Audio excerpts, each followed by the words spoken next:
Buenas.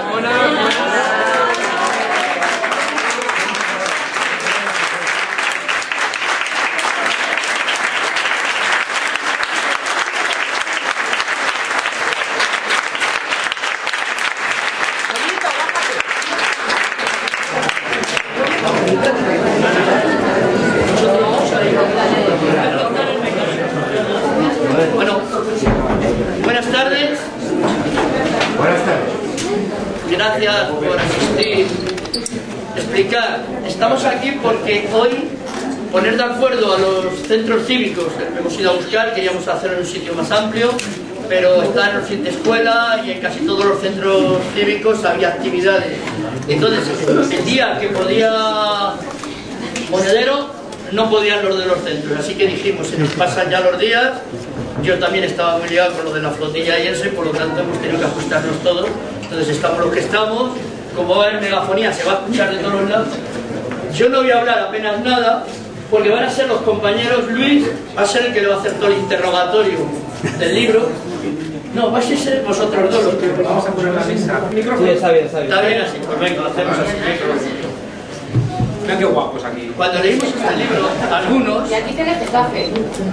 cuando leímos este libro, con todo lo que había pasado, nos parecía interesante, hablamos Luis y yo, nos hemos visto varias veces, y nos parecía interesante hacer este encuentro y que pudiese Monedero venir a los diferentes sitios donde se estuvieran interesados en escuchar qué representa ese libro. Ese libro habla de muchas cosas, habla desde que empieza, desde que ibas a esos colegios, y termina con una cosa que yo voy a terminar para dar paso ya a Luis. Esto es lo que pretendemos ser como el Colibrí, poner nuestra gota de agua. Adelante, Luis.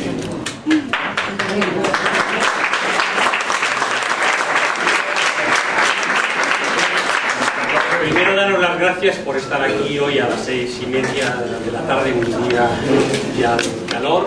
Dar las gracias a Juan Carlos.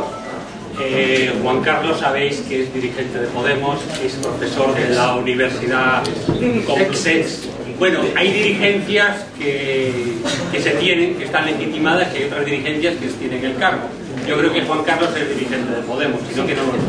Por lo menos fundador. Y es profesor de la Universidad Complutense y es escritor. Hoy venimos a hablar un poco, o como pretexto, de su libro para hablar de muchas cosas.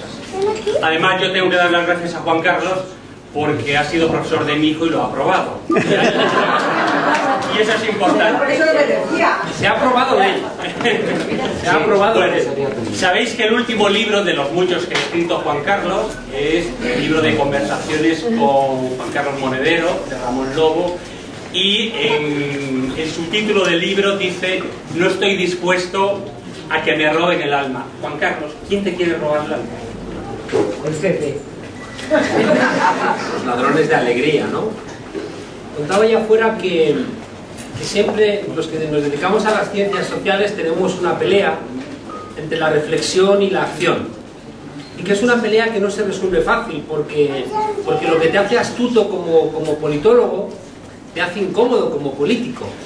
Como politólogo tienes que mirar los ángulos, entender que siempre el otro tiene una parte de verdad. Será más grande o más pequeña, por el que no piensa como tú, siempre tiene una parte de verdad.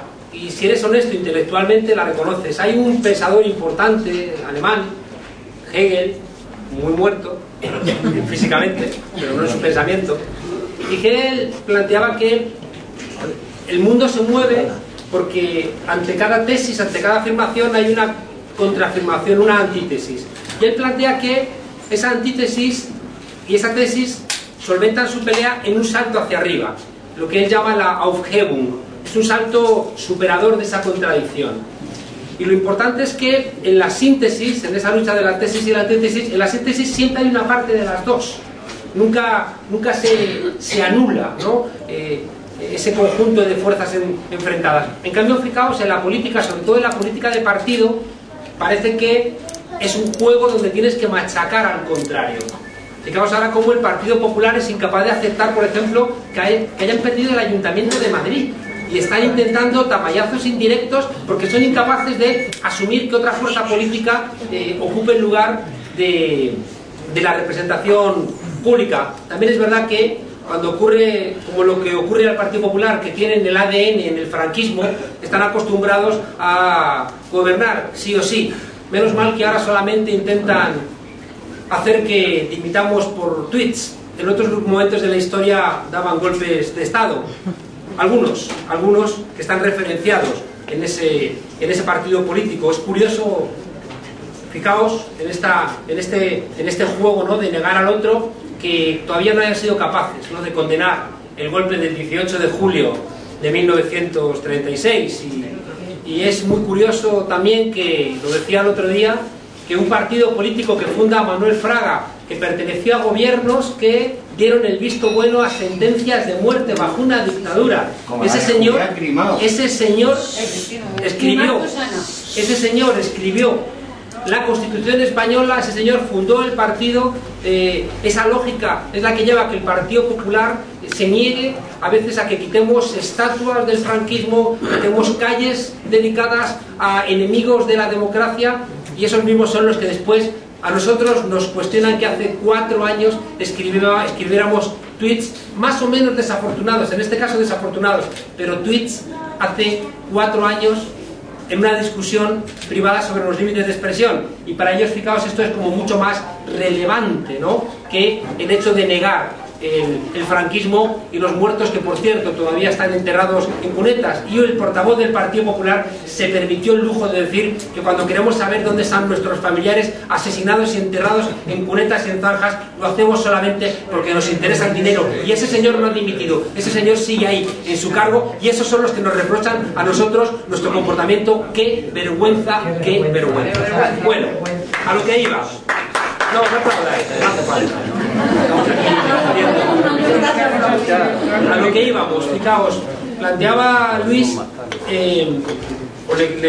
a su pregunta yo le contaba que en el debate intelectual tú siempre tienes que entender cuál es la parte de verdad que puede anidar en el otro, ¿no? Tú puedes preguntarte cuáles son las razones que llevan a cualquier comportamiento, incluso al levantamiento del 18 de julio del 36, preguntar qué ocurrió, ¿no? Entender cuáles son las claves de por qué esa gente se levantó y por qué hubo gente que les apoyó.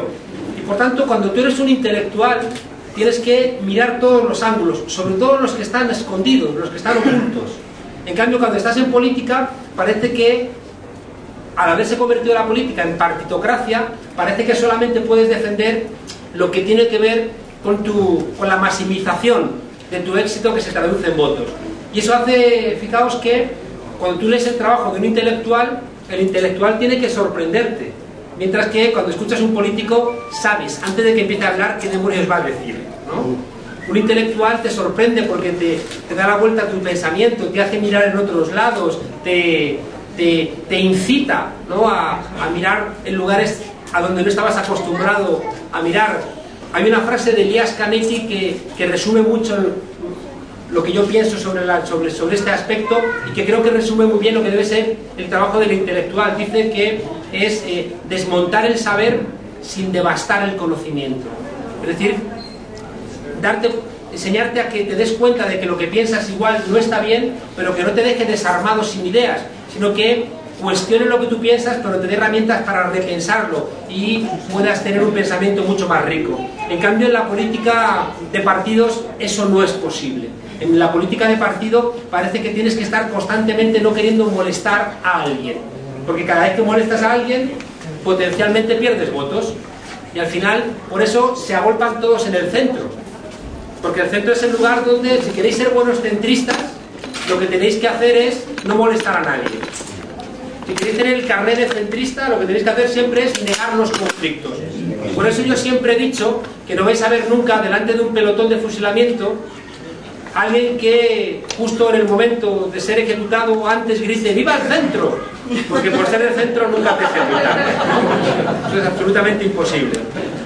Bueno, esa idea de la política de partido, que te obliga a silenciar muchas de tus ideas, que renuncias a cambiar la manera de pensar de la gente. No vaya a ser que no tengas tiempo y mientras que estás intentando convencer a alguien de tus ideas, pues diga, pues yo no voy a votar a estos porque no me han convencido. En cambio, si guardas silencio, si no dices nada si te quedas poniéndote de lado. La posibilidad de que haya gente que a lo mejor te vote es mayor que si tú estás dispuesto con esa honestidad intelectual a enfrentar el pensamiento incluso de las mayorías. El voto útil. Fijaos que en esa dirección parece que si uno quiere hacer política debiera darle a la ciudadanía lo mismo que la ciudadanía consume, por ejemplo, en los grandes programas de televisión. Si la ciudadanía, en términos amplios, ve determinados programas y esos son la mayoría de la población, pues monta un partido que les dé eso, que les dé, no sé cómo se llaman los programas, Salvados y La Isla Desierta y no sé qué. ¿El qué? Lo que Podemos creo que había hecho. Claro, entonces la idea de fondo es intentar quebrar, ¿no?, esa idea. Os decía, para resumir, que la partitocracia, los partidos se intentan ir todos hacia el centro para no molestar y ganar votos. El intelectual, al revés, no tiene ningún miedo de enfrentar a las mayorías. Fijaos, gente tan grandiosa para el pensamiento en el siglo XXI y que se jugaron incluso el desprecio de sus contemporáneos. Pensad en Darwin, pensad en Nietzsche, pensad en Marx. Son gente que desafiaron la manera de pensar de su época. Si se hubieran presentado a las elecciones hubieran sacado un resultado catastrófico, ¿no? Pero en cambio nos han dejado un legado muy luminoso que nos ayuda a ser más libres. Cuando nace Podemos, lo que buscamos es mantener de alguna manera esa tensión. Y es una tensión que yo creo que la hemos sabido mantener durante mucho tiempo. Pero hubo un momento en donde yo me sentí que esa tensión entre la reflexión y la práctica estaba cayendo del lado de la práctica y notaba que estaba perdiendo la posibilidad de poder decir estas cosas que van en la dirección de lo que yo quiero colaborar. Yo no quiero ser útil solamente consiguiendo votos, yo quiero ser útil también ayudando a construir herramientas para que todos, juntos y juntas, podamos pensar de otra manera. Y entendí en un momento determinado que tenía la lucha de Fausto. Sabéis que en el Fausto de Goethe el hombre quiere la fama, quiere la gloria y decide hacer un cambio con Mefistófeles que le da la posibilidad de ser virtuoso, brillante, famoso, pero a cambio le pide el alma. Al final de la obra, en la original de Marlowe, dice: cabalgad despacio, despacio, más despacio, jinetes de la noche, porque pasada esa noche va a tener que entregar el alma que había pactado. ¿Para qué? ¿Para qué? Para ser famoso, para triunfar. ¿Qué demonios significa triunfar? Y yo tenía esa reflexión cuando dije: no quiero venderle a nadie mi alma y quiero volver otra vez a tener ese espacio de libertad que me da el pensamiento. Bueno, Juan Carlos siempre tiene tanto que comentar que si sigue así le pasamos de la palabra. Está claro, ¿no? Vamos a intentar acotarle un poco para intentar profundizar en su libro, que es muy rico, ¿no?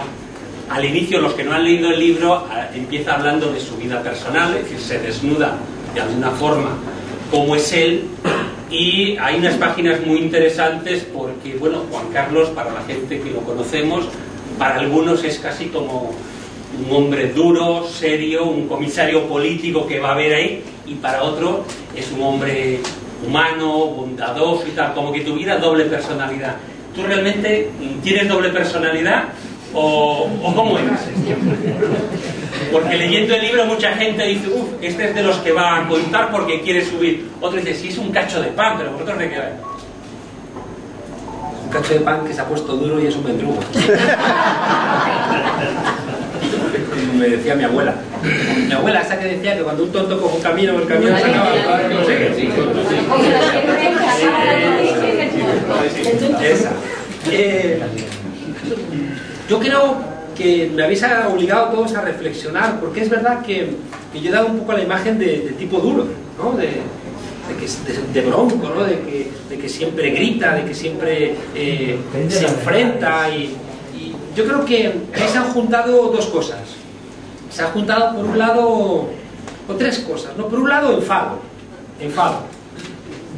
Siempre lo cuento a mis alumnos el primer día de clase, que la diosa que cuida de los politólogos es Casandra.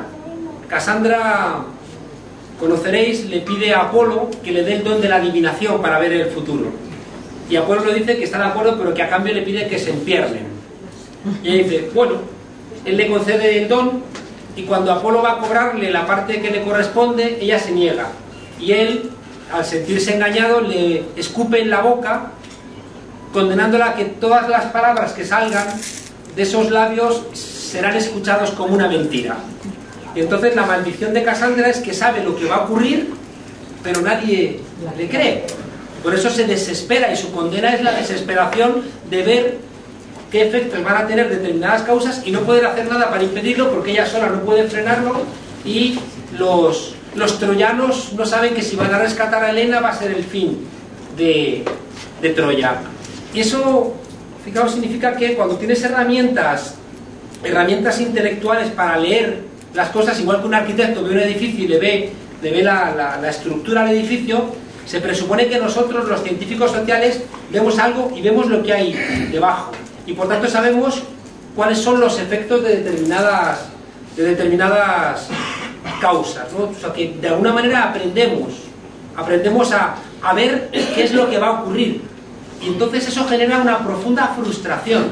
Cuando nosotros ponemos en marcha Podemos, una de las cosas que estábamos viendo es que el Partido Popular, desgraciadamente con la aquiescencia del Partido Socialista, quería situar a España en el lugar que situamos los europeos a América Latina en los años 80. Es decir, un patio devastado al servicio de los intereses neoliberales, con profundas diferencias. Viniendo para acá en la moto que me compró Chávez, tenía que haber comprado un Jaguar. Una moto. Entonces, viniendo para acá, veía que unas chicas le han preguntado un matrimonio, le preguntaron una calle y ellos han seguido de largo, ¿no? Como si las chicas le fueran a pedir dinero y solamente le iban a preguntar una calle, ¿no? Y me he dado cuenta de que eso es lo que pasó en América Latina, que al final empiezas a hacer cosas como naturales y que en el fondo son muy antinaturales. Si alguien te pregunta algo, le atiendes y contestas, pero como ya piensas que te van a pedir dinero, ya pasas de largo y desprecias a esa persona que te está pidiendo una minúscula ayuda. Bueno, pues en América Latina en los 80 pasó eso, pero no solamente no atender a la gente, sino que empezamos a hacer invisibles a los pobres. Empezamos a no ver a los que ya no entraban ese año en la universidad. Empezamos a no ver a los viejos que se morían abandonados en sus casas. Empezamos a no ver a la gente que emigraba, porque ya salir fuera del país era algo normal. Empezamos a no ver demasiadas cosas. Y eso a mí me ha tenido bastante enfadado. Ver que el Partido Popular, como os digo, con la aquiescencia del Partido Socialista, querían de alguna manera convertir a España en un país atrasado, regresarnos a los años 40, me enfadaba profundamente, sobre todo porque les veía la cara y veía su mala voluntad. Los conocemos, sabemos quiénes son. A mí me puede sonreír todo lo que quiera Esperanza Aguirre, pero yo sé que ella es mamá Gürtel. Puede mostrarme la cara más amable que quiera, pero yo sé que esa señora ha sido responsable de nombrar a una buena parte de los responsables de esa estructura corrupta que es la red Gürtel. Cuando tú ves que el Partido Popular ha nombrado, fijaos, a unos jueces que son los que van a establecer si la red Gürtel eso no es, lo ves, lo sabes, pero no lo sabíamos ahora, lo sabemos desde que los nombraron, porque el Partido Popular nombra determinados jueces en los altos cargos de la magistratura para pedirles luego favores. Entonces yo entiendo que hay una parte de toda esa reflexión que a mí me va enfadando, ¿no? Me va llenando incluso a veces de ira, ¿no? Y entiendo que eso no es muy justo, pero eso ha estado ahí. Y esa ira es la que he trasladado y hay mucha gente que dice, uy, qué duro es este chico. Hay un segundo elemento y son los medios de comunicación. ¿Sabéis por qué? Porque es que es muy difícil gobernarse a sí mismo cuando tienes enfrente una persona insultándote, gritándote, difamándote, que te interrumpe constantemente, que es un profesional de la mentira y que baja el nivel de la discusión al nivel de la mierda, y ahí, como está acostumbrado a eso, pues ahí siempre triunfa, porque no le molesta ni el olor, ¿no? Entonces, en los medios de comunicación, donde teníamos que acudir de alguna manera para dar a conocer la existencia de una nueva formación política, teníamos que ir a los platós de televisión pero como quien va en una dictadura al monte, ¿no?, a pelearse con los dictadores o con sus soldados. Íbamos a los medios de comunicación y se nos enronquecía la voz, como decía Bertolt Brecht, ¿no? Quizá hay un tercer elemento de esta discusión, y es que cuando te metes a hacer política de partido, como os decía antes, entras en un territorio minado. Nunca hay vacunas suficientes para cuando te metes a trabajar en la vida de partidos. ¿Sabéis por qué? Porque es algo que he tardado muchos años en entender, y mira que he estado muchos años dando clase de teoría del Estado, y hay un concepto que igual os parece raro, pero no es muy raro. Hay dos autores, dos maestros míos, Klaus Hofe y Bob Jessop, que hablan de un concepto que se llama selectividad estructural o selectividad estratégica, que es una expresión un poco rara, pero ¿sabéis qué significa? Significa que el Estado, siempre, el Estado, gane la derecha, gane la izquierda, gane quien gane, el Estado siempre tiene un problema, y es que es representativo. Es decir, que el Estado siempre, unos pocos representan a todos, y eso siempre va a ser así. El Estado nos representa a todos, o sea que siempre va a haber unos poquitos que nos representan a 46 millones. Y eso genera un problema que ya lo señaló Rousseau, un pensador cerca de nuestro corazón, que decía: tú representas lo que no está presente. Y si tú representas al pueblo, el pueblo no está presente. Por tanto, la democracia representativa siempre tiene un problema estructural, y es que prescinde del pueblo. Decía Rousseau que tontos los ingleses que creen que son libres porque votan, pero solo votan una vez cada 4 años. La conclusión es que cuando tú haces política de partido, estás en el reino de la representación, juntándote con otros representantes, atendiendo al Estado que representa el conjunto, entendiendo que al Estado le resulta mucho más fácil reunirse con el IBEX 35 que con 16 millones de españoles. Y al final, fijaos qué cóctel explosivo estas tres cosas. Uno, saber que están destruyendo tu país las personas con las que estás discutiendo. Dos, que estás trabajando en un sitio feo donde el que más grita parece que es el que tiene más razón. Y tres, que estás en un lugar que es el reino de la representación, donde siempre te falta el pueblo detrás, soplándote al oído su fuerza y la dirección hacia donde quiere ir. Y creo que esos tres elementos terminan por endurecerte. Y por eso, fijaos, siempre planteamos nosotros que la política de Podemos nunca va a poder realmente hacer las cosas de manera diferente si no bajamos aquí, ¿no? Si no hacemos que los círculos recuperen esa función que tenían al comienzo. Si no volvemos a tener esa alegría que teníamos cuando imprimíamos en casa las papeletas para buzonear a los vecinos para contar cosas.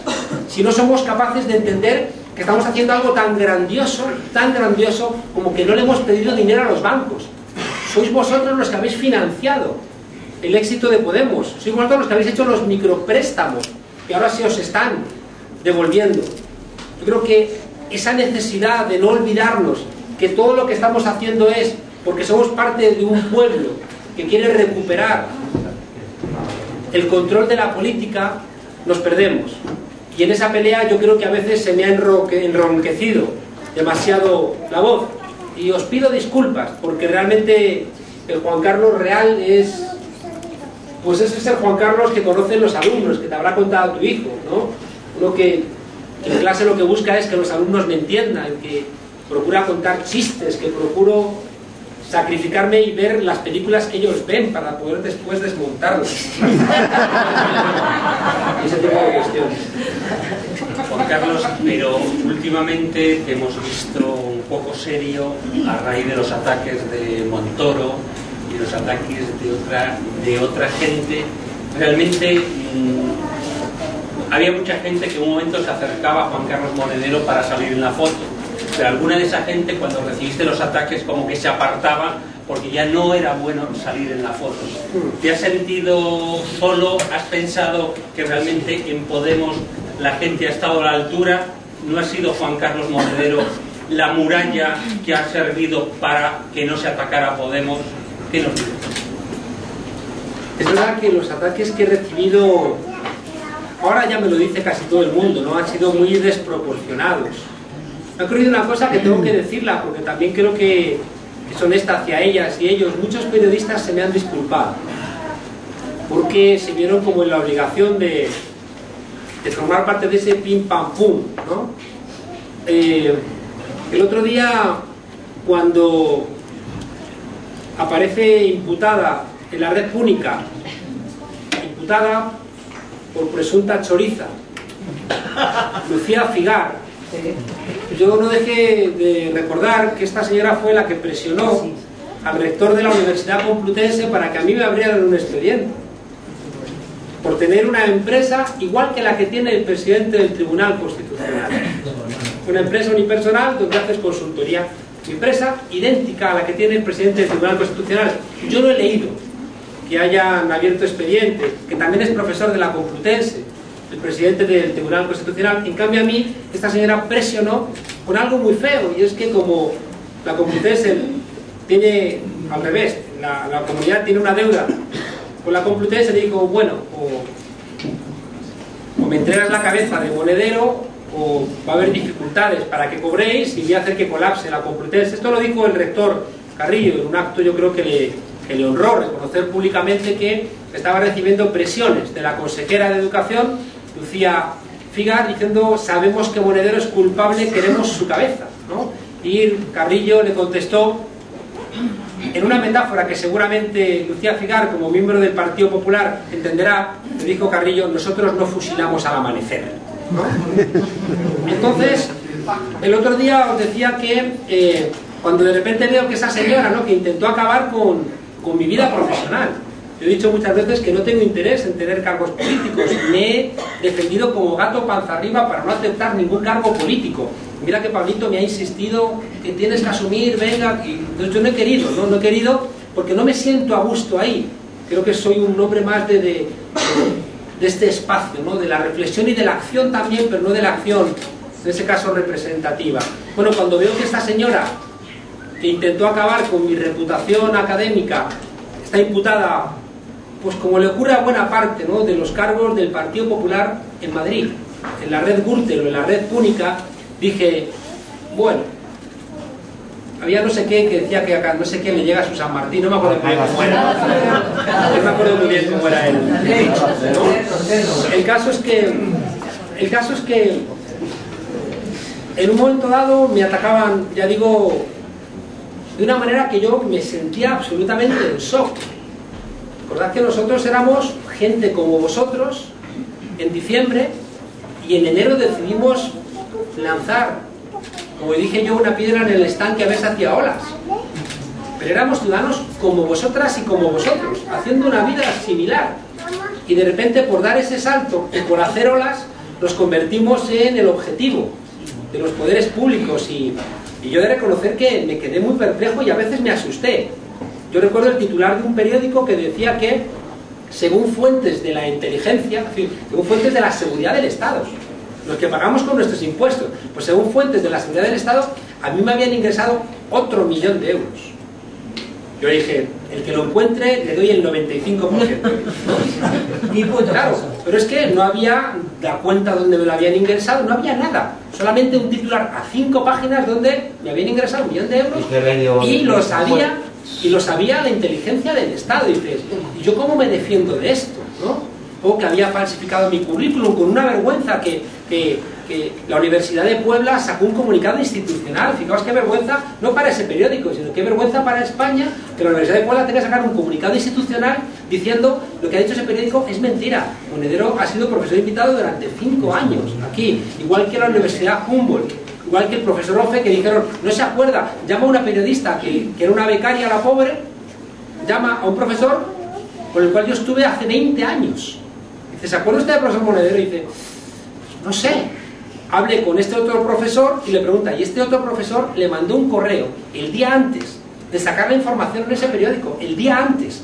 Tenían un correo que decía, efectivamente, el profesor Monedero fue profesor invitado a la Universidad Humboldt. Y pese a todo, al día siguiente, yo que solamente soy un profesor, tuvo que desayunarse una portada de la prensa diciendo Monedero ha falseado su currículum. A mí me hacía daño. ¿Cómo no me va a hacer daño eso? ¿Cómo no me voy a sentir golpeado? ¿Y sabéis qué me salvó? Me salvó no tener hijos. Porque imagínate que tú tienes un hijo y viene tu hijo del colegio y te dicen, papá, me han dicho en el colegio que has robado dinero. O me han dicho en el colegio que eres un mentiroso. O mi madre que la pobre murió. Yo lo pensaba, dije, ¿qué pensará mi madre? ¿Qué pensaría mi madre si viviera? ¿No? Desayunándose en los telediarios, en las tertulias, y entendí que por eso lo hacen. Entendí que por eso lo hacen. Te hacen un acoso para que todo tu entorno se derrumbe y tú al final te derrumbes. Y ese es el dolor. Y yo en el libro planteo en un momento dado, digo en un momento dado en el libro, que yo estaba enfadado porque me estaban produciendo ira. Este tipo de comportamientos me producía ira porque al ver cómo se comportaban, yo estaba entendiendo que querían hacerme daño, pero no querían hacer daño a Juan Carlos Monedero, porque todo eso de lo que me acusaban pertenecía a mi biografía. Lo único que había cambiado y generaba los ataques era que yo estaba en Podemos, que yo había fundado con otras compañeras y compañeros Podemos, y de repente como que fui rehén de unos ataques muy, yo creo que muy despiadados, ¿no?